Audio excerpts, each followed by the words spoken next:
Good evening everyone. Welcome to the News Today edition of 26th of March. Today we will be covering the most important news for today, and along with them we will be solving the PYQ from the prelims perspective. As prelims is approaching, solving PYQs are very important. My name is Anuj and I will be taking today's session. In today's session, we will be covering 6 main news and 7 quick update, and along with that we will be covering one place in news, that is Cauvery River.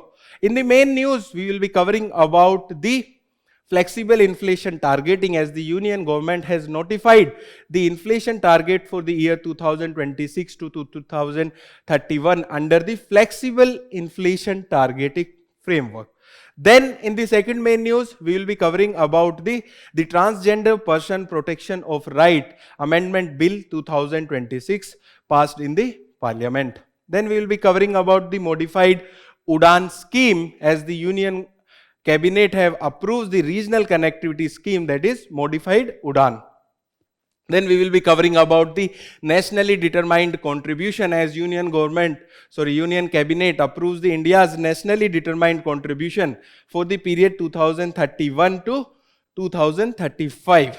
Then in the fifth main news, we will be covering about Central Armed Police Forces, as CAPF General Administration Bill 2026 have been introduced in the Rajya Sabha. Then in the sixth main news, we will be covering about the Foreign Contribution Regulation Amendment Bill 2026, which have been introduced in the Lok Sabha. Then we will be briefly covering 7 quick update, and in between the PC news. So this is the brief about today's session. Let us begin the session with the first main news. So the first main news is very important from the prelims perspective. We will be discussing the PYQs related to this news. Let us discuss the context of this news. Here, the Union government have notified the inflation target for the year 2026 to 2031 under flexible inflation targeting framework. It is related to paper 3, where syllabus talks about monetary policies. In this news, we will be understanding about this inflation targeting as well as monetary policy committee. Let us start the discussion for this news. First of all, the background for this framework, that is flexible inflation targeting. What is the background of it? So in the year 2016, the Reserve Bank of India Act 1934 was amended to provide a statutory basis for the implementation of this framework, and why this was required and what it is. So basically, you might have heard about the debate of inflation versus growth, that is economic growth. So there have to be trade-off between inflation or growth. If inflation is high, that means the growth will be high, but it will impact the economy in the long term, as it will reduce the purchasing power of the people. So there has to be a range where inflation is in a specific zone that will support the growth to an optimal level. So in the year 2013, there was a committee under Dr. Urjit Patel. So he recommended for an inflation targeting, because the inflation in the year from 2008 to 2012 was very high. So in the year 2013, there was a committee which was headed by Dr. Urjit Patel. So he recommended, or this committee recommended, about this flexible inflation targeting. Let us understand what is this flexible inflation targeting. So basically, what is inflation first? It is the rise of the prices from a specific time. That means in a specific time, if there is a constant rise in the prices, that is inflation. It does not mean that if a single price or the single price product is increasing, that does not mean inflation. It is the rise of many products. Okay, in India we measure it by CPI. that is used for the targeting. That in that also the headline inflation. There are two types of inflation: headline inflation and core inflation. In core inflation, we does not keep the volatile products such as food and fuel. But in headline inflation, we keep the volatile products as well. So first of all, let us understand what is this inflation targeting. So it is very difficult to target a particular number for the inflation. Okay, so what government and RBI have decided, that we will be targeting a particular range, that is from 2 to 6%. That is inflation targeting. And inflation targeting are of two types. That is strict inflation targeting and another one is flexible inflation targeting. So in strict inflation targeting, the only motive will be keeping the inflation in the particular range. But in the flexible inflation targeting, there will be also concern about the other parameters such as growth. That is the flexible inflation targeting, and in India, we follow the flexible inflation targeting. And the range is 4 plus or minus 2, that is from 2 to 6%. So that is the optimum level of inflation that we target, that will not reduce the growth as well as that will not hamper the economy in the long term. That is the basic meaning of inflation or the flexible inflation targeting framework in India. Now let us move forward and understand about the FIT framework. So as per the section 45ZA of the RBI Act of 1934, the central government shall, in consultation with the bank, here the bank is RBI, will determine the inflation target in the term of the CPI once every 5 years. This is, what is CPI? Consumer Price Index. So it is a fixed bucket of products which we use. It includes goods as well as services.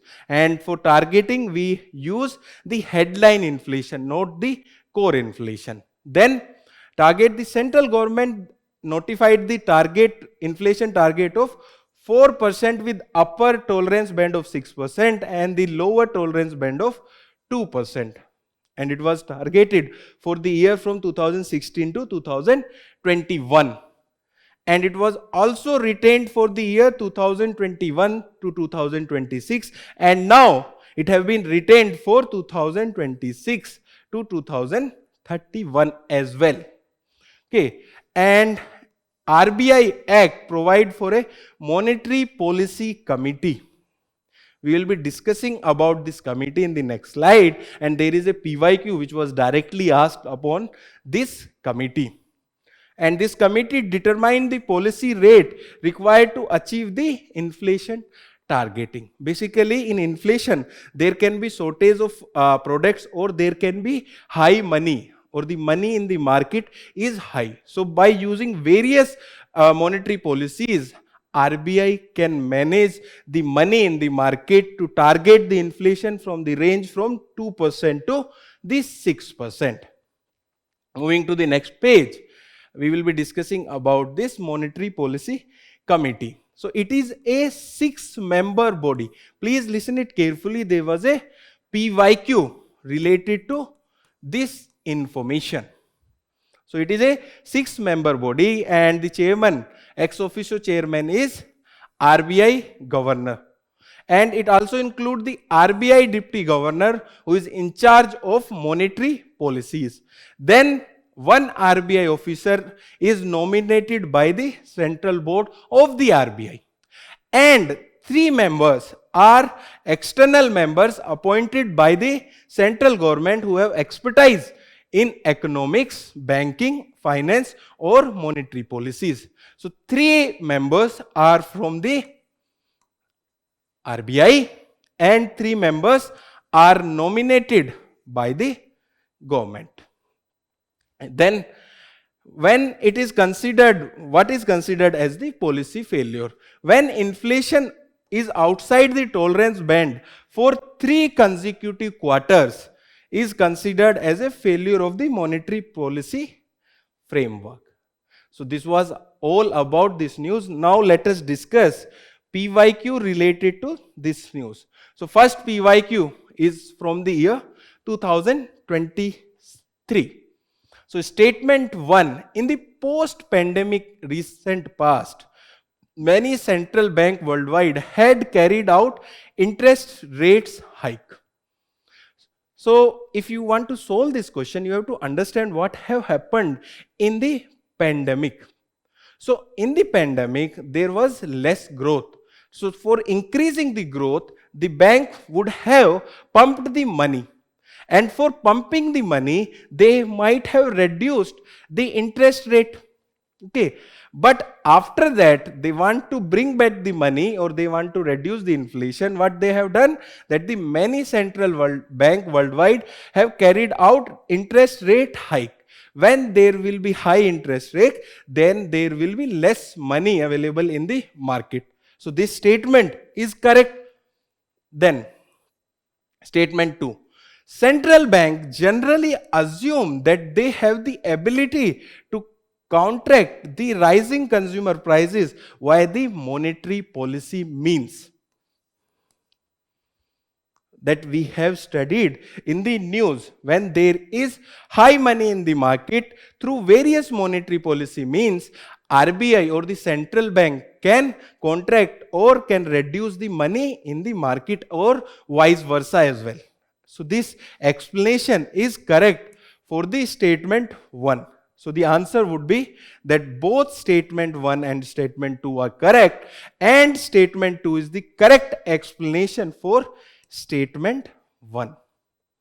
Now let us discuss one more PYQ from the year 2017. We have studied that MPC was formed in the year 2016 and the question was there in the year 2017. That is the importance of the current affairs for the prelims examination. First, it decides the RBI benchmarks interest rate, that we have studied that it's what is function. Then statement 1 is correct. That means the option C and option D cannot be the answer. Then it is a 12-member body. We have discussed that it is a 6-member body. So it is an correct statement, incorrect statement. It functions under the chairmanship of Union Finance Minister. We have studied that the ex officio chairman is the RBI governor. So this is also an incorrect statement. So the answer would be only A. That is 1 only. So with this, we have completed the first main news. Now let us move to the next main news, and there is a lot of controversy regarding this news. Let us understand this news in detail. What is the context? The context is that the Transgender Person Protection of Right Amendment Bill 2026 have been passed by both the houses. Okay, this is the context. We will be discussing what are the major provision and why there is the controversy. It is related to paper 2 where syllabus talks about important aspect for governance. So it is mostly related to mains examination. Okay, and what is the development? Development is that it introduces significant changes to the Transgender Person Protection of Right Act of 2019, which is aimed at providing better legal protection to the community. Okay, so you should be knowing about the transgender person and what are their concern if they have been they asked in the mains examination. So by the census of 2011, there are around 4.8 lakhs transgender in India, and according to UNDP, 92% of transgender are out of the economic activity. That means they are not able to participate in the economic frameworks. And there are some states which have provided reservation, horizontal reservation to the transgender community, and one of which state is Karnataka. So these types of facts should be remembered if you want to introduce the answer or you want to write the introduction, a very specific introduction in your mains exam. Now let us discuss about this news. So what are the key features of the bill? First of all, it revised the definition related to transgenders. It defined transgender person as those with socio-cultural identities that can be Kinnar or Hijra and who have biological variation, that is intersex. Okay, so here only these person will be included in the transgender community. Then it removed the right to self-determination. It was provided in the Act of 2019. But now with this bill, it has been removed and it omit the section 4(2) of the 2019 Act, removing the legal recognition for the self-determination. So what does it mean?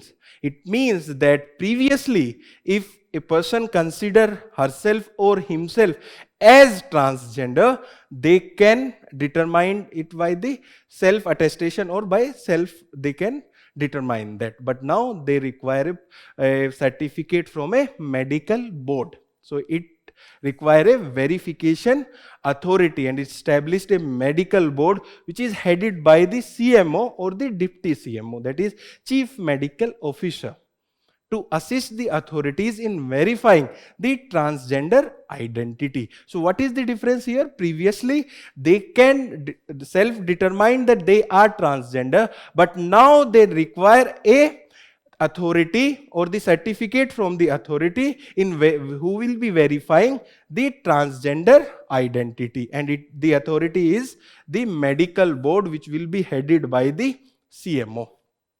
Then there are stronger penal provision which introduces a graded punishment for the offense against the transgender person with penalties up to life imprisonment.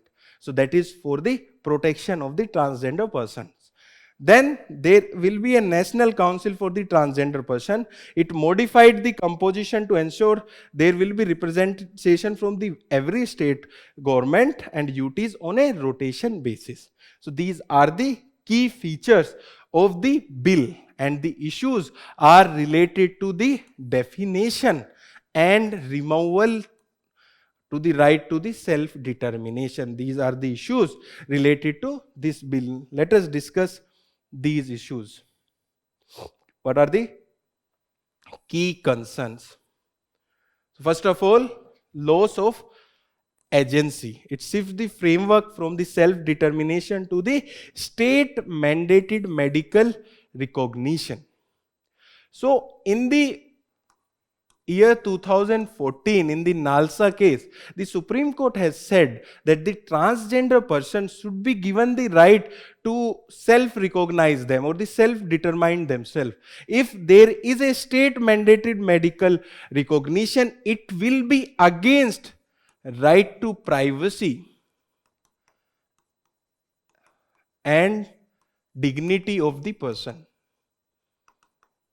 It was said in the NALSA case of 2014.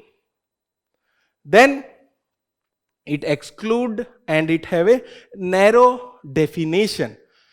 Unlike the 2019 Act, which also include the trans men, non-binary people and gender queer individual, it does not include them. Then there is violation of privacy and dignity, as it was said by the Supreme Court in the year 2014 in the NALSA case. So medical examination to prove the gender identities is seen as a violation of privacy as well as human dignity. Then there is lack of consultation. Bill have been passed without referral to the standing committee or consultation with the transgender community. So there are lack of involvement of the shareholders in this. Now let us move further and understand about the initiative for the welfare of the transgender in India.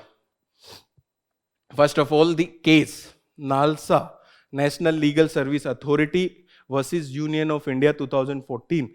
It explicitly recognized transgender person as the third gender, and they have included, or they have said that any discrimination against them will be the violation of the Article 14.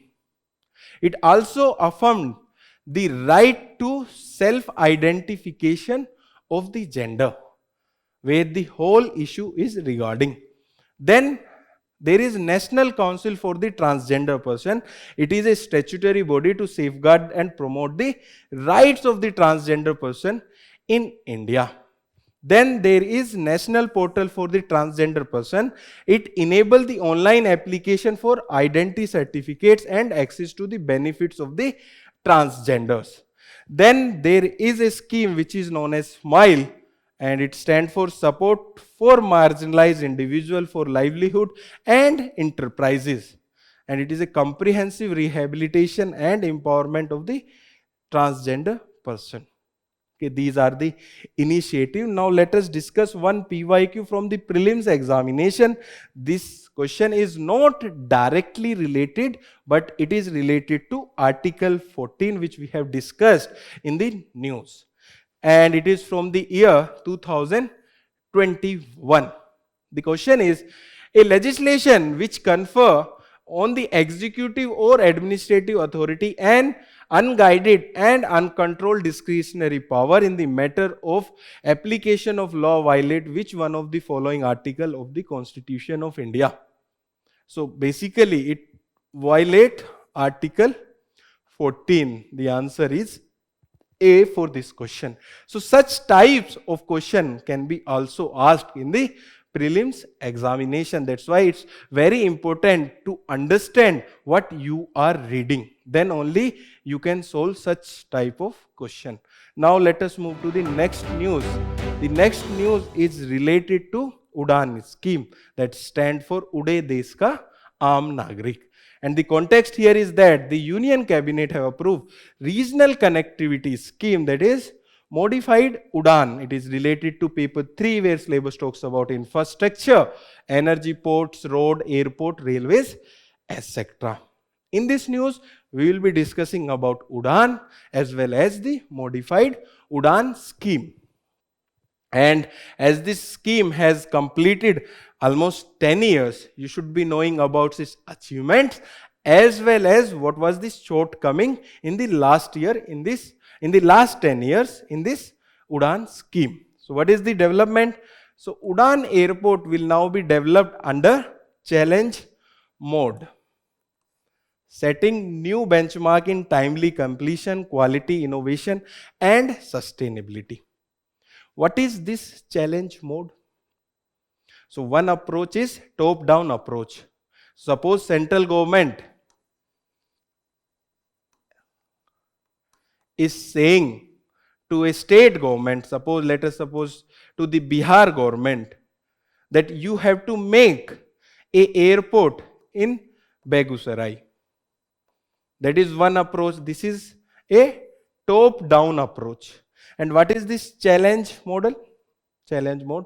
So various regions and the state government will give the proposal to set up a airport in their areas.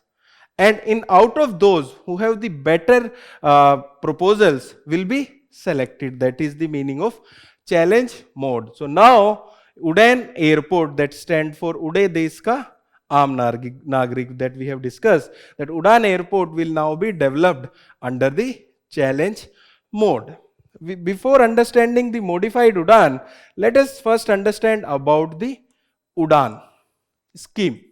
So it was launched in the year 2016, And the first flight under this was from Simla to New Delhi. And its implementation is under Ministry of Civil Aviation. And its objective is to make the air travel affordable and accessible to all the citizens and strengthening the connectivity to the Tier 2 and the Tier 3 cities. So what we think about air transport, that it is for the rich people. So for changing that mindset, this scheme was introduced. And what are its achievement? As this scheme has completed the 10 years, you should be knowing about its achievement as well as what was the shortcoming. So first of all, achievement. There have been 663 routes have been operationalized under this across the 95 airport, heliport and the water aerodromes. And it is up to the data from the up to March 2026. Then more than 3.4 lakhs flight have been operated, carrying around 163 lakhs passenger. And connectivity have improved in the remote, hilly and the island regions. So these are the achievement for the UDAN scheme. Then there are some shortcoming. You might be knowing that especially in the Uttar Pradesh, 6 out of 7 airports are not functioning that well, which have been operated under UDAN scheme, except the Ayodhya airport. Other airports are not able to function that well. Then the operational companies or the companies which are operating the flights to a particular UDAN airport, they are not operating that flight after the subsidies are not given by the government, and there are been complaints regarding the delay in the payment from the government side. Okay. Now let us discuss what are the changes or what is the modified UDAN scheme. First of all, now it has been introduced for the more 10 years from the year 2026-27 to 2035-36. And total outlay is for 28,840 crores. And what are the component of this scheme? First of all, the development of aerodromes. Aerodromes means the region where an airport operates, that include helipad or the airstrips and the connecting infrastructure. So it aims for developing 100 airport from unserved airstrips to boost the regional connectivity. And there will be financial support for operation and maintenance as well, that will be there for 3 years, and it will be to 445 RCS only aerodromes. Then the other component of schemes are that it will include the modern helipad. So there will be development of around 200 helipad in the remote, hilly and the aspirational areas, and it will increase the connectivity of these regions to the all India. Then there is about viability gap funding of around 10,000 crore. That is, what is viability gap funding? So suppose there is an infrastructure project that is economically essential, but it is not commercially viable.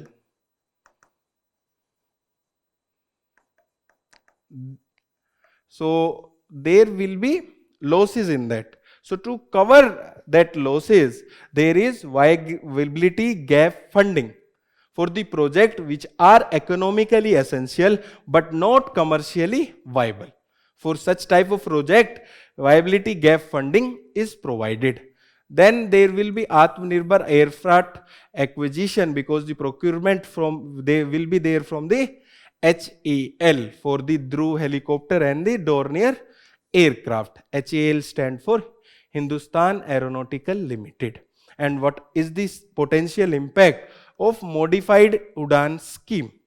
These are very simple, such as there will be economic growth, especially in Tier 2 and Tier 3 because of the more connectivity. There will be emergency response, as it will improve the healthcare access in the remote and the hilly region. Then it will also develop the indigenous aerospace because the procurement will be also from the HAL. Then there will be affordable travel as there is capping for certain routes. Then there is aerodrome viability as it will enhance the sustainability and regional airports and airlines. And then it will also lead to Viksit Bharat as the contribution to the developed India of 2047. So with this, we have completed this news. Now let us discuss one PYQ related to this news, and the PYQ is from the year 2024. So the question is, consider the following airport. First, Doni Polo Airport. Second, Kushinagar International Airport. Third, Vijayawada International Airport.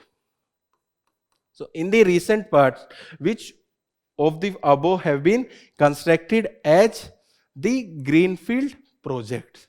So here you should be knowing about one thing, that is greenfield project. These are the projects which are started from the scratch. There are other type of projects as well that are brownfield project, where there is already infrastructure and that is improved. So the question is asking that in the recent past, which of the above have been constructed from the scratch? So it is a difficult question, factual based question. There was development of 7 greenfield airport from the year 2019. But if you know little bit about the concept of greenfield, you might be knowing that Vijayawada International Airport cannot be new. Okay, Vijayawada is a very old city in Andhra Pradesh and a developed city. So there might be airport beforehand. So if you apply that logic, again I will say that it is very easy to say after the examination that this logic would have been applied. But in the exam, if you keep your mind calm, so such logic can be applied. So if you think like that, then third option will be eliminated. So answer will be only A. Sometime UPSC frame the question to check your ability to think at that moment. Okay, you won't find such questions in the various test series, and they can be only found in the PYQs of the UPSC. So that's why solving PYQ become very important, and especially in this time when exam is approaching. The answer for this is A, 1 and 2 only. Now let us move to the next news, and next news is related to the nationally determined contribution. And the context is that the Union Cabinet have approved India's nationally determined contribution for the period 2031 to 2035. It is related to paper 3, where syllabus talks about sustainable development. So you will be, or we will be solving the PYQs related to this news after the discussion of this news. Let us discuss about the development. So under the UNFCCC framework and its Paris Agreement, which have taken place in the year 2015, India submitted first NDC in 2015 and updated in the year 2022, and now announced its target for 2031 to 2035. Before moving further, let us understand about what are these NDCs. So these are the targets, and first of all, they are non-binding in nature. Please be very clear, they are non-binding in nature. And they are submitted by the country, and they target it to keep the global temperature at not more, that the temperature of the globe should not increase more than 1.5 degrees Celsius to the pre-industrial temperature. So here the comparison of the temperature is from the year 1850 to 1900 roughly. So these contributions are non-binding in the nature, and a country provide these target to the UNFCCC that we will try to achieve these targets to reduce the global temperature below the 1.5 degree Celsius as compared to the pre-industrial temperature. And here the year which is from 1850 to 1900, the pre-industrial area or the pre-industrial time period. Okay, now NDC are for the post 2020 climate action plan required to be submitted by countries, individual countries who are party to the Paris Agreement, and it is submitted for the 5-year. NDCs are submitted for every 5 years to the UNFCCC Secretariat. So here most important thing is that they are non-binding in nature. Now let us discuss about the changes. What are the changes and India's new NDC commitment? First of all, the reduction in the emission and intensity of GDP. What is this emission intensity for GDP? Okay, so that is calculated that carbon required for a unit output of the economy, that is emission intensity. So first NDC target which was submitted in the year 2015 said that we will reduce it to 33 to 35% as compared to 2005 levels. Then we have updated and said that we will be reducing it to 45%, and now we have submitted that we will be reducing it to 47%. So there will be more efficiency in the production in matter related to the climate change. And what is the current status? The current status is that we have achieved up to 32% by the year 2020. Then what is the share of non-fossil fuel based electric power installed capacity? That is the second commitment area. So in the year 2015 we said that we will be reducing it to 40%, and then it was updated to 50%, and in the recent update it is up to 60%, and we have achieved up to 52% of the installed capacity. Please be very clear that the installed capacity is different from the generation which we are getting from the non-fossil fuels, because there is a issue in the non-fossil fuel that they cannot produce electricity continuously. That depends on many factors. So installed capacity is higher, but actual production is lower, and we are getting more energy from the coal itself. Then the third, additional carbon sink through the forest and the tree covers. As you might be knowing that trees uses photosynthesis. For photosynthesis they require carbon dioxide, so that they will be reducing the carbon dioxide from the atmosphere. That is the meaning of third statement here. So in the year 2015 we have said that we will be reducing 2.5 to 3 million tons of CO2 equivalent from the atmosphere. Then in the 2022 update we said we will be reducing 2.5 to 3 million tons of CO2 equivalent. Then now we are saying that we will be reducing 3.5 to 4 million tons of CO2 equivalent. And what is the current status? Current status is 2.29 billion tons equivalent by 2021. Please don't consider these readings, because it is here 52% and here it is around 32% by the year 2020. Now let us move to the next slide and discuss about the initiative for achievement of NCD. First of all, the climate change action plans. So state have the state action plan for climate change, and India has the national action plan for climate change, and it include 9 national mission. It include water mission, solar mission, and the recent coastal mission. When it was introduced in the year 2008, there was 8 mission under it, but now we have included one more, that is national coastal mission. Now there are 9 national mission under this. Then we have various initiatives for clean energy, which include the green hydrogen mission. that is the hydrogen which is produced from the renewable energy.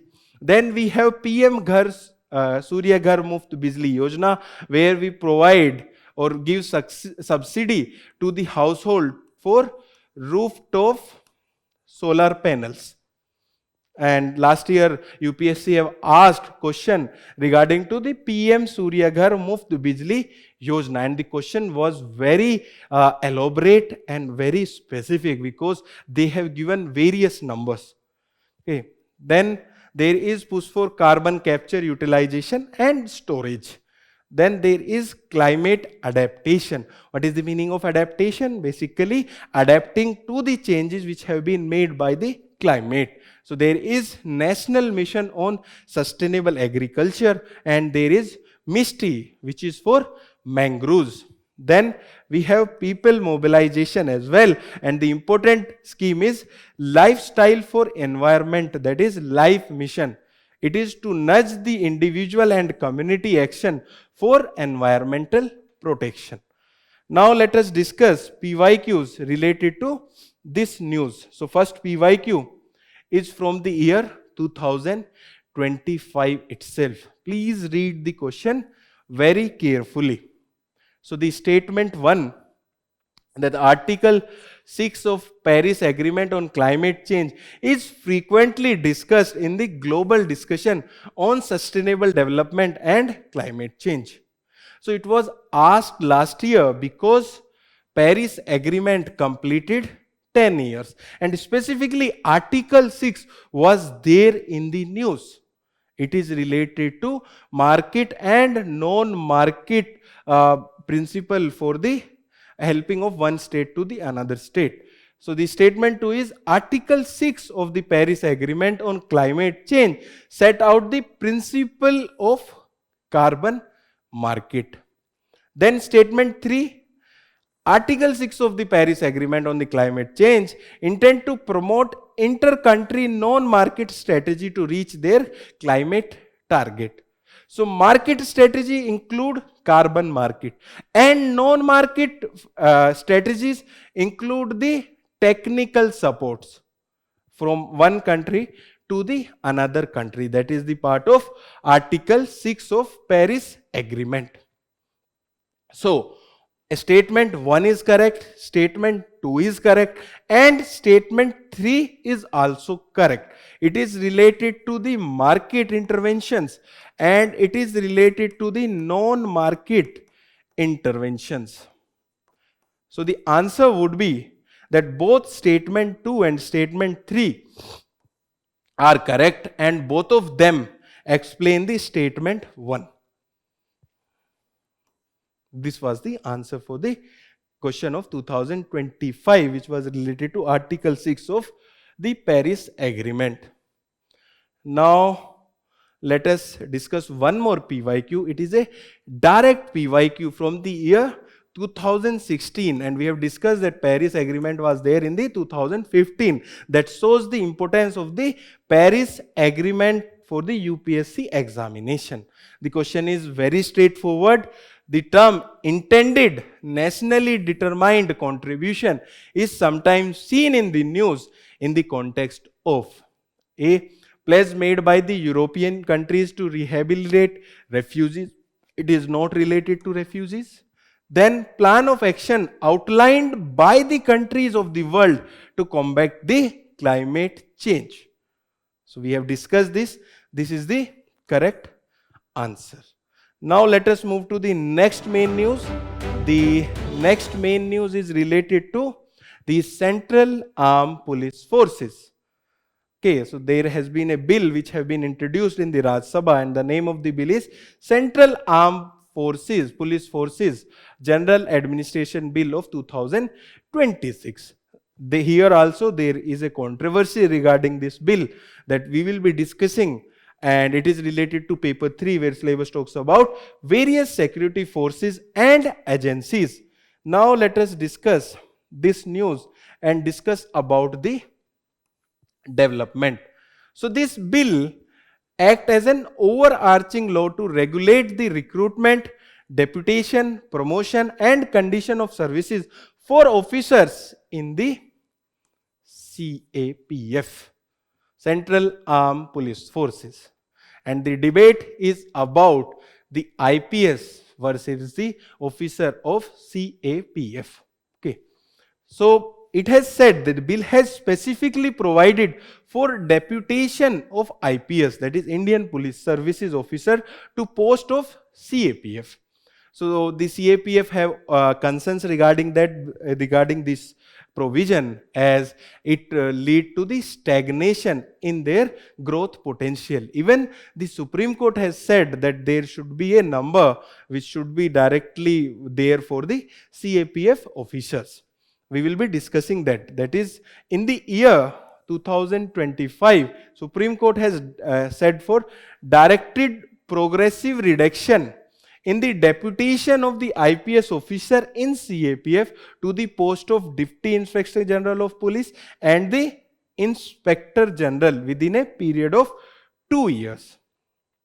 So there was a case in the Supreme Court where CAPF officer have said that there are lot of deputation for the post of Deputy Inspector General of Police and Inspector General of Police, Inspector General in CAPF, where the IPS are directly deputed at those positions and CAPF officers are not getting the chance to be promoted as Deputy Inspector General of Police and the IGs. That was the whole case, and Supreme Court has said that there should be directed progressive reduction. So Supreme Court have asked for the reduction of the IPS officers in the deputation at the post of DIG and the IG in the CAPF. Now let us discuss about the forces in the CAPF. So there are 7 CAPF forces, and in those 4 are borders guarding forces. First is BSF, Border Security Force. It guards border with the Pakistan as well as with the Bangladesh. Then there is Assam Rifle. It guards the border at the India and the Myanmar border. Then we have Indo-Tibetan Border Force. It guards the border with the China. Then we have SSB, Sashastra Seema Bal. It guards the border at the Indo-Nepal border. Then we have Special Operation CAPF, that is NSG. It is for the operation for the hijacking, when there is a chance of hijacking or there can be a threat of bombs, and it is for the VVIP securities as well. Then there are forces which is related to internal security. One is CISF. You might have seen the CISF personnel at the airport, metro, and they are there at the various port as well as the important industries. Then there is CRPF, Central Reserve Police Force. It is for various operations. They can be functioning in the election duty, and they can be also providing safety in the Naxal areas. So these are the 7 CAPF organization, and here the bill talk about the 5 organization in particular, that is BSF, ITBP, SSB, CISF and CRPF. We will be discussing that in the next slide. Let us discuss the key provisions of the bill. First of all, it about the power to make rule. So it empowers the central government to make the rules a matter related to the officers of the specified CAPFs, and it applies to the 5 major CAPF listed in the first schedule of the bill that we have discussed. It include BSF, ITBP, SSB, CISF, CRPF. So 2 more CAPF are remaining, that is NSG and Assam Rifle. But bill has said that the central government may amend the schedule to make bill applicable to the other CAPFs as well, that is NSG and Assam Rifles. And there is position which have to be filled by the deputation. So the following position in the CAPF must be filled, must, please consider this word, the must be filled by the deputation of IPS officers, that include 50% of the post to the rank of Inspector General, a minimum of 67% of the post in the rank of Additional Director Generals, and all posts in the rank of Director General and Special Director Generals. So these are the provisions which are there in the bill. Okay. With this, we have completed this news. Now let us move to the next news. And next news is related to FCRA, that is there stand for the Foreign Contribution Regulation Amendment. And there has been a bill which have been introduced in Lok Sabha, and it is related to GS paper 2, where syllabus talks about important aspect of governance. Let us discuss this bill. So first of all, this bill aim to curb the misuse of foreign fund and improve the transparency and accountability. So what the FCRA is there for? So it stop the misutilization fund of the foreign companies or foreign government to interfere in the Indian functioning, especially to the sovereignty as well as the national interest.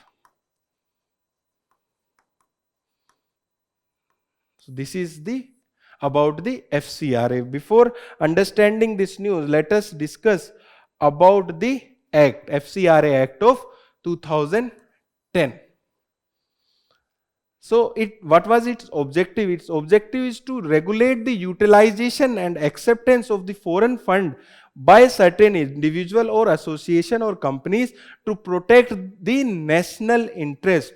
So there should not be any interference by the outside world in the national interest of our country by the means of funding. That is the basic objective of FCRA. Then there is requirement of registration.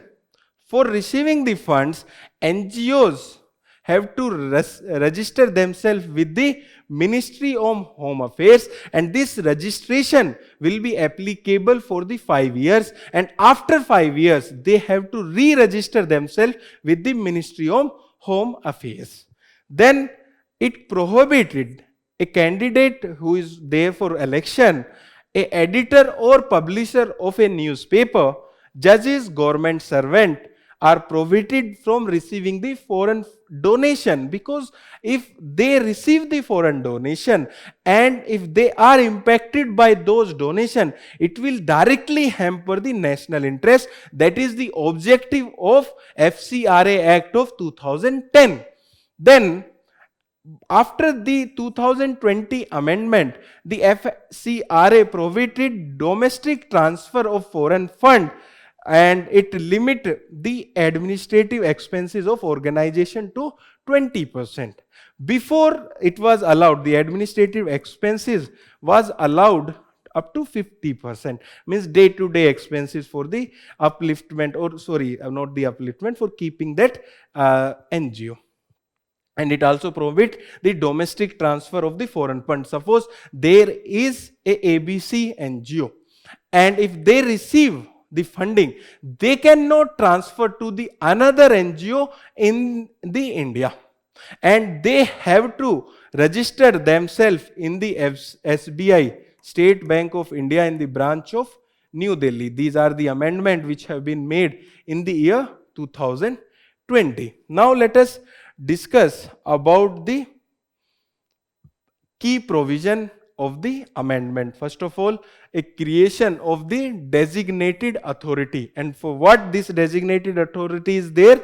It is to take over, manage or dispose of the asset which are created from the foreign contribution if NGO's registration is cancelled or it is not re-registered or suspended. So suppose there is an NGO and it have created assets from foreign contribution, and that NGO's registration have been cancelled, suspended, or it has not re-registered, then there will be a designated authority to take over and it manage or dispose of these assets. And if registration is not restored, authorities, that is designated authority, will or may transfer or sell them with the proceed which will be deposited in the consolidated fund of India. And there is rationalization of penalties as well. Now the maximum imprisonment has cut from 5 years to 1 year. Then there is requirement of prior approval required. So no investigation regarding these matter can begin without the prior approval of the central government. Then there is new definition of the key functionaries.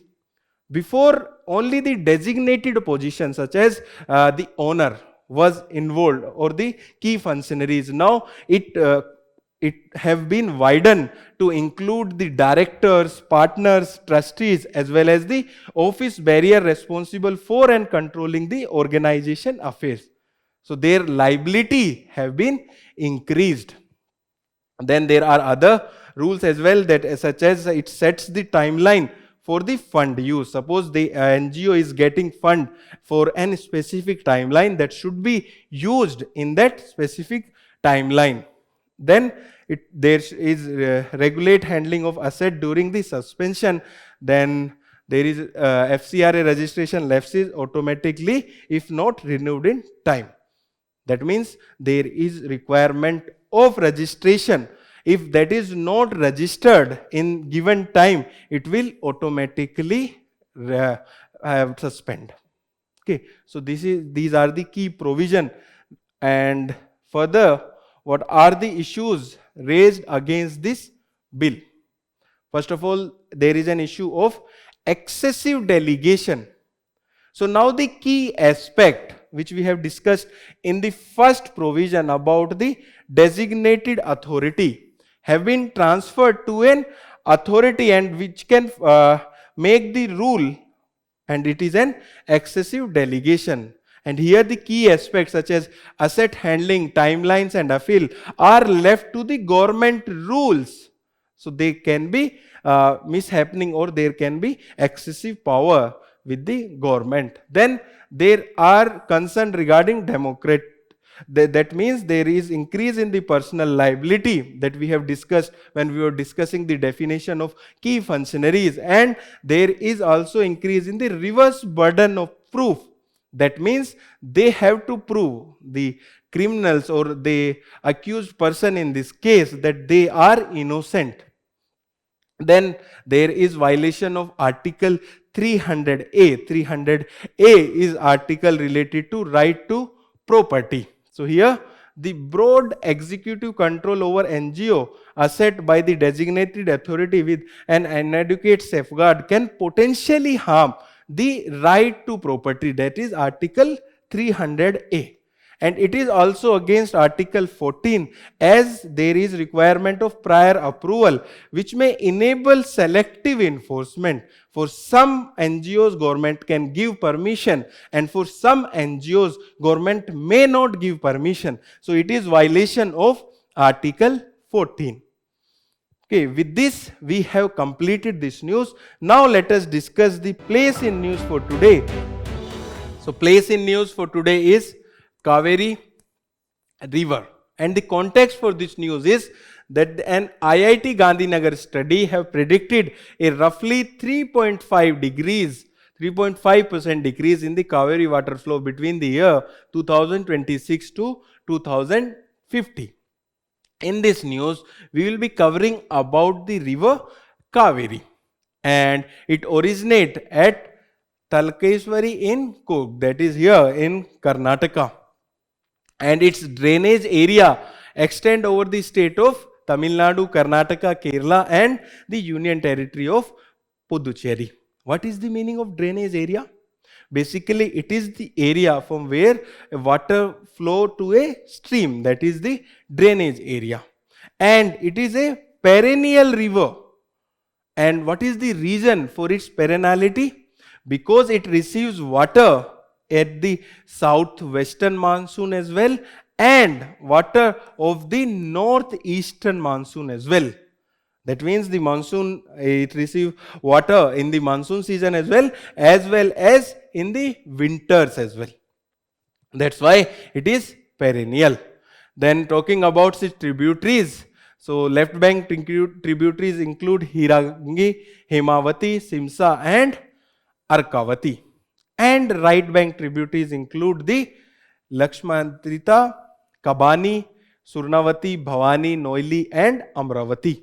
Okay, and major waterfall include the Shiva Samundra Fall, Hokenakal Fall, and there are various dam as well on it, one of which is Krishna Sagar in Karnataka and Metru Dam in Tamil Nadu. They are famous dam on Cauvery river. If you see the past trend of PYQs, now UPSC is asking question based on rivers, their tributaries, important waterfall and the major dam on the rivers.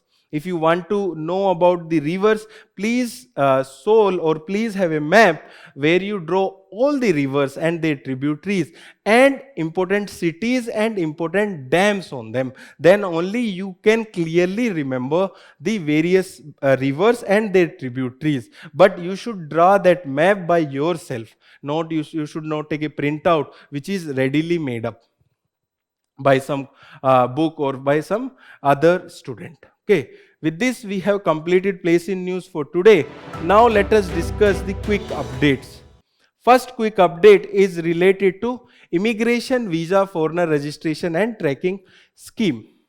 Okay, so the context here is that the Union Cabinet have approved the continuation of this scheme from year 2026 to 2031. In this, we will be learning that what this scheme for.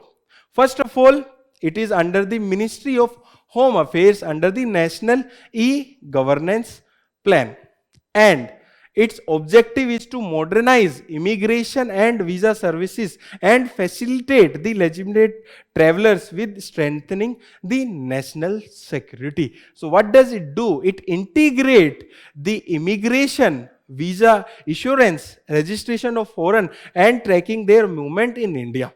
So basically it promotes the tourism in India as well as it strengthens the national security.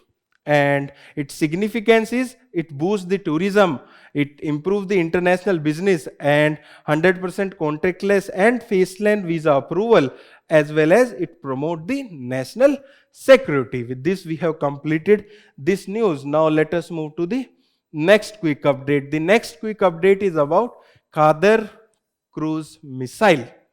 So the context here is that the Iran have fired the Cauvery cruise missile at USS Abraham Lincoln aircraft carrier.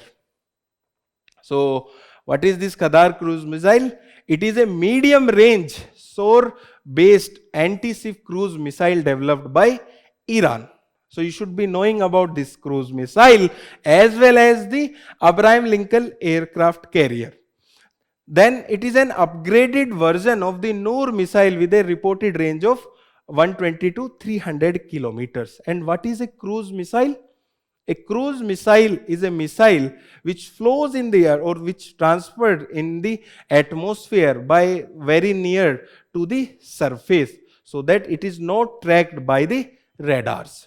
Okay, there are ballistic missiles as well. So ballistic missile go like this, whereas the cruise missile follow the surface.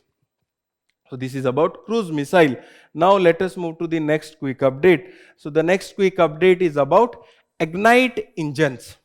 It is a very important development related to the private startups. Okay. So Indian private space startup Agnikul Cosmos has reached a major milestone by successfully test firing Ignite engine. And in this news we will be covering about this engine. First of all, it is world's largest single piece 3D printed booster engine. So its length is about 1 meter. That makes it the world's largest single piece 3D printed booster engine. And for making a engine, there is requirement of welding, there is requirement of assembly. But if there is 3D printing for making that engine, it will reduce the making of that engine by 70 to 80%. Okay, and it is made by using Inconel.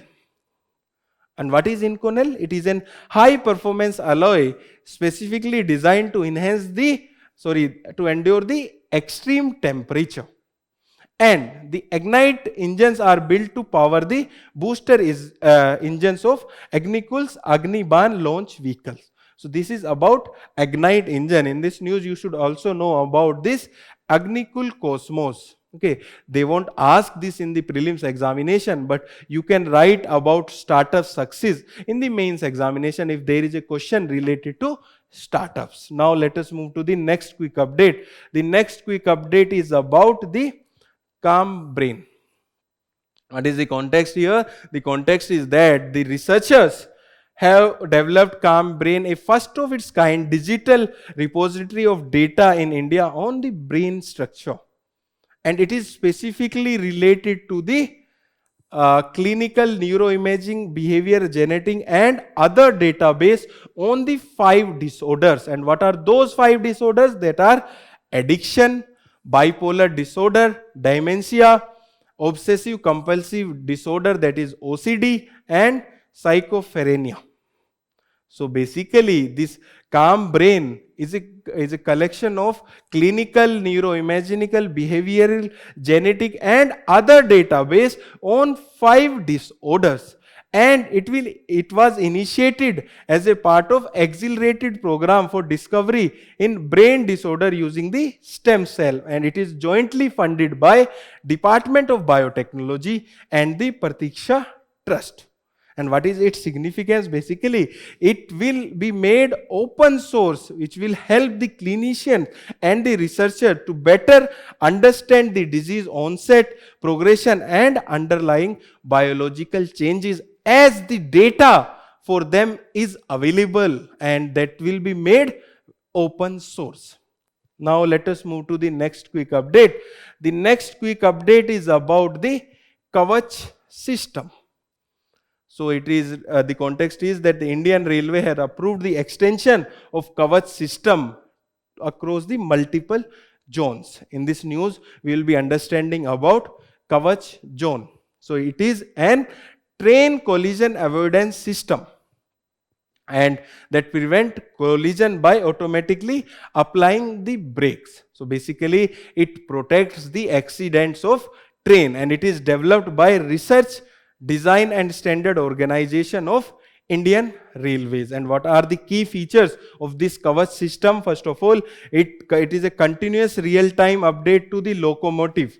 So it provides the real-time update to the locomotive. Then it prevents all type of train collision, that can be head-on, rear-on or from the sides. Then it prevents signal passing at the danger, and it will automatically apply the brakes. And there are other features as well, such as it will repeat the sideline line side signal for foggy weathers, and there will be automatic horn activation when it passes a certain range. Then there are emergency stop on site measures. Okay, now let us move to the next quick update. The next quick update is about IIED Food Security Index.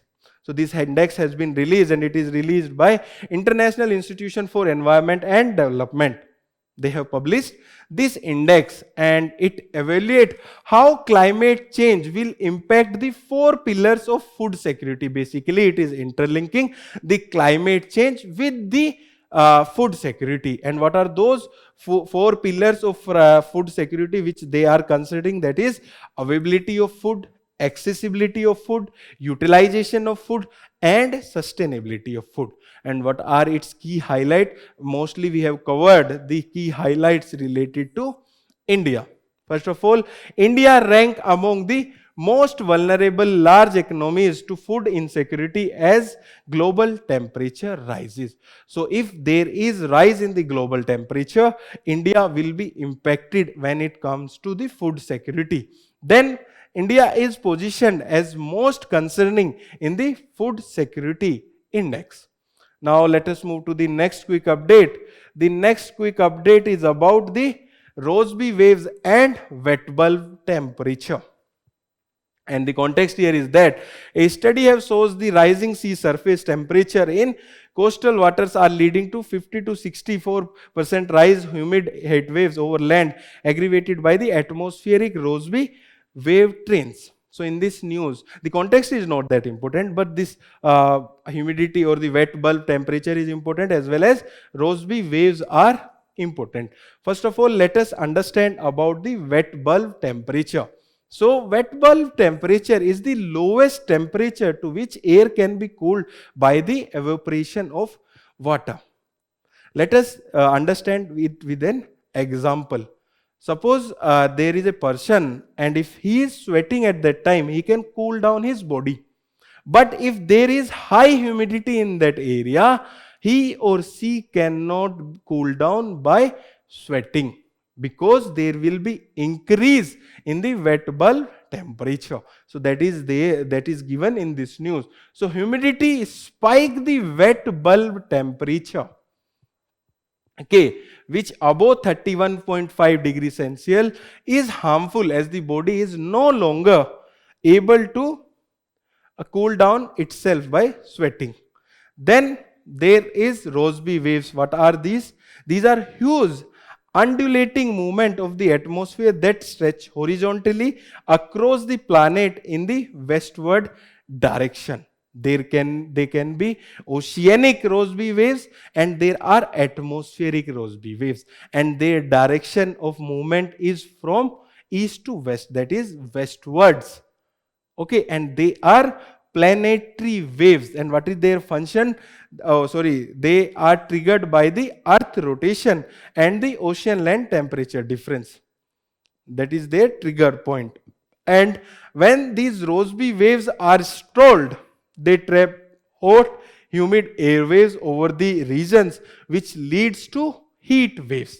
This is about Rossby waves. Okay, so here one and two things are very important. First of all, they are found in the ocean as well as in the atmosphere. They move westward, and their trigger point is earth rotation and the ocean land temperature difference. Okay, with this, we have completed the News Today session for today.